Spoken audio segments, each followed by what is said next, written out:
Good morning, Card Meanies RJ, back with another video. So let's get to it.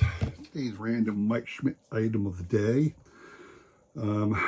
Hankering back or looking back on a product that Topps chooses to release every once in a while in a number of different products through a number of different years.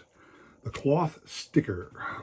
So to my knowledge, 1977 Topps was the first year there were cloth stickers issued.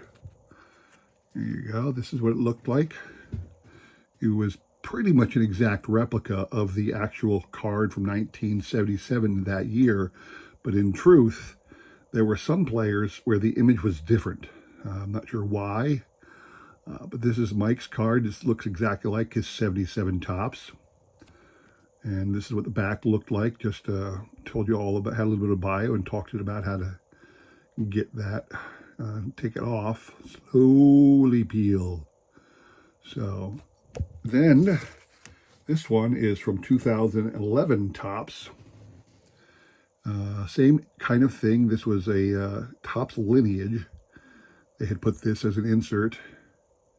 And there were multiple parallels of this particular card, one of them being this cloth sticker. Now, I don't have a Mike Schmidt version, but I do know that in 2019, Topps Heritage had cloth stickers as well. Don't know why Topps chooses to do it some years, not others, but those are two Mike Schmidt cloth stickers for today's random Mike Schmidt item. Today's random baseball item of the day. Kind of a cool thing I am a fan of. I almost want to get these cards slabbed just because they look so cool. Maybe I'll just put them in a hard case of some other sort. But from 1992, Donruss. Little bonus card number 7 and bonus card 8. The logos of the newly formed Florida Marlins and Colorado Rockies. Now, these teams did not start play until 1993, but they had been formed a couple years earlier. Went through the draft, went through a formation, ownership group, stadium, all that fun stuff. And then in 1993, they were going to start play. But these are two logo cards that Donruss put out in the 1992 product, kind of foreshadowing the logo of those two new teams. And I just think these are pretty cool. There's really, there's nothing to them. It's just got the logo on the front and on the back, just a big, I don't know, big explanation as to how these two came into being. But I think it's kind of like a piece of baseball history in a way. The two cards celebrating the first expansion since 1977. So those are two really cool cards that I like. Those are my random baseball item of the day. Today's trivia question, in keeping with the brother theme of this week. Name for me the only set of brothers who, within their respective careers, at some point, not necessarily the same year, but at some point, each won a batting title. So there's one set of brothers. There have been many brothers who have played baseball, but only one pair of brothers can say that at some point in their baseball careers, each one of them led their league in batting average one year. So what you're playing for, two awesome cards. These are from 1995 Upper Deck SP, future Hall of Famer Lou Whitaker. I don't doubt that for a second. He will be in the Hall of Fame someday soon. And then Ruben Sierra, another longtime veteran all-star, awesome player, dang near a Hall of Famer in his own right. So two awesome Upper Deck SP cards for you. If you can get that question correct, send me an email with the correct answer. I will include my email in the description below, along with a repeat of that question. You will have today and tomorrow to answer. We'll pick a winner on Sunday, all right? So today what I want to show off, a little bit of the same thing I've showed off before, but a little bit more to it. So I want to show off a card. This one has been seen many times before on my channel. Is the base card from 2023. For 2023, the base card of the Phillies team card. And it's the picture on the field at Citizens Bank Park the night they won the National League pennant. They beat San Diego. One of these days, I'm going to try and identify all the players. Like, I mean, there's certain players I know right away. Like the guy leading down here is Gene Segura. Right behind him in the middle is Harper. And then right next to Harper is Stott, and then Baum, and then Marsh with the beard. And the guy in the suit back here is John Middleton. He's the owner. And a lot of other players are easily recognizable if you take the time to look. I'm not going to do that. But this is the card. Now, I was so enraptured by this card that I actually got a foil version, sent it in, and got it in the PSA 10. Since that time, I've been doing my best to acquire every parallel I can find. What I didn't count on was that a bunch of other people are doing the same thing. I literally went on to the tradingcarddatabase.com to see if anybody had those cards up for trade.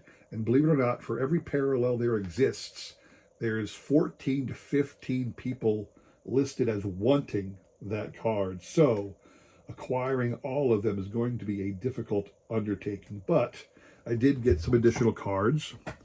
So I got the green foil board and just the base purple parallel.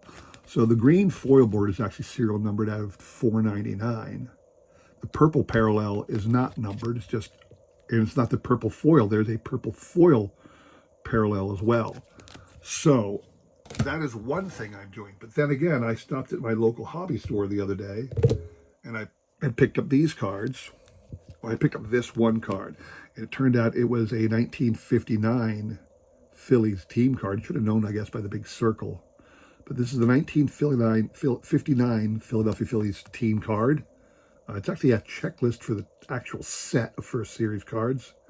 And somebody had marked it. I don't care. I want the card. And then later on, off the bay, I purchased these two cards because they were going for like insanely ridiculous prices, like $1 or $2. Part of the great thing about being a Phillies fan is the teams were pitiful for so long that getting cards of your favorite Phillies is not that big a deal. It's not that expensive at all. But here is the Philadelphia Phillies. Interestingly, the 73 card shows them inside Veterans Stadium. The 70 card shows them still at Connie Mack Stadium as the background. Very different dynamics of stadiums right there. But since that time, I have begun a quest to get every Phillies team card I can find.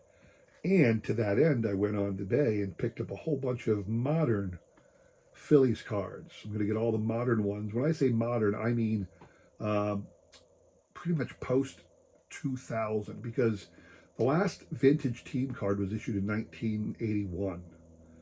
They did have team checklists going forward, but they were typically team league leader cards or manager cards with team checklists on the back, silly things like that. They didn't put out a team photo. The last one was 81 that they did that in. Don't know why. Then, about in the early 2000s, they started doing it again. So let me show off some of the ones I've acquired. I bought a whole bunch, but not all of them have come in. And they were all like $1 or $2, very inexpensive. So I have the gold version because it was so cheap. 2004 Topps gold version of the Phillies team card. See on the back, numbered out of 2004. This one is numbered 1151 out of 2004. Then I have the 2005 version. Now it says 2004 because the image is of the 2004 Phillies. So this is the 2005 Topps Phillies team card. Then I have the 2006 Topps Phillies team card. This is when, again, Topps got back into the habit of issuing team cards. Don't know why, but for the early to mid 2000s, they did it. Then they switched to putting it into the Heritage product. So this one is from 2000, and this is the 2009 team. So this is from 2010, the 2010 Heritage product, Phillies team card. Almost looks like cutouts, more so than an actual team card. I don't know why, but it does. Then there's a 2011. This looks like a 62 Topps design. And then the 2012, the 63 Topps design. So those are the ones I've acquired so far. But again, I'll keep you up to date as I get more and more in. But I'm beginning to collect every Phillies team card ever issued by Topps. Now, I don't mean literally every Topps team card ever issued, because, you know, I'm not looking for reprints or anything like that. I'm just looking for one card of every Phillies team that would happen to predict, you know, the Topps that produced that might have depicted one of those teams. I haven't started going backwards yet. I got these three that were older. They just kind of came across my, view, and I snagged them. But I'm gonna finish getting all the modern ones, and then start going back from 81 all the way back to, I don't know when the first year they put a team card at. 50, for all I know, 59 was the first year. But I'm going to get as many of these team cards as I can to say that I have all of the Phillies team cards that Topps ever produced. And I'm going to keep slabbing up these variations that exist. I know that I just picked up 3 more parallels. So I got close to 10 or 11 different parallels of this card, but there's still, like, I don't know, another 10 or 11 to go if I want to try and get them all. But I'm doing my best. So that's all I have for you today. Another quick one. Hope you enjoyed that.